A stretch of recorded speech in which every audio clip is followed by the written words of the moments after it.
I think a lot of our crazy habits and neuroses basically come from our parents. So growing up, I had this stereotypical, worried, panicked mom. She was always like, well, have fun, but be careful. Make sure that you have your helmet. no matter what I was doing, I was always wearing my helmet. So I'm a 6 foot, 200-pound athlete.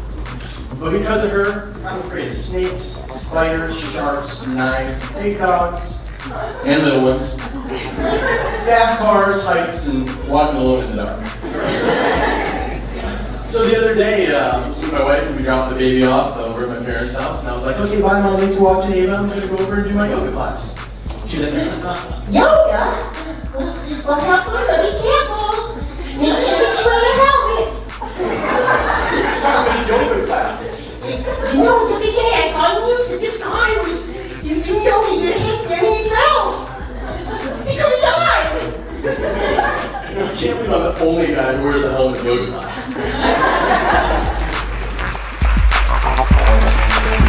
Raise your hand if you consider yourself an animal.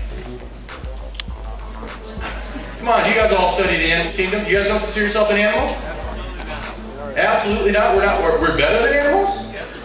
Then how come we are the only unintentionally overweight, sick, diseased animal on the planet if we're better than the rest of the animals?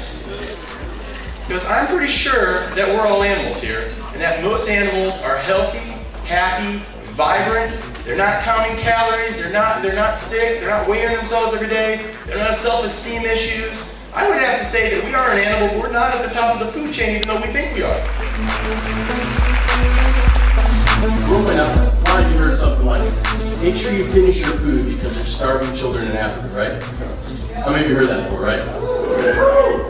Now, is me licking my plate clean gonna feed the starving children in Africa? You know what the moms say in Africa? You gotta put down your fork. There's fat kids in America.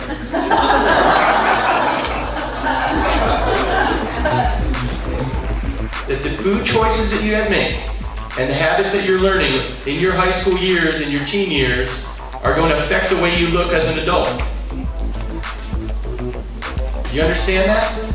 The choices that you make, these are not your ancestors' choices, these are not the adults' choices, these are the choices that you guys make here as kids, are going to affect not only the way you look, but the way you feel, whether or not you're getting bullied, your confidence, the way you carry yourself, whether or not you're going to be getting a particular job or not, because the way you look carries over to the way you feel, carries over to the way you carry yourself, and usually people don't get bullied when they have a whole lot of confidence.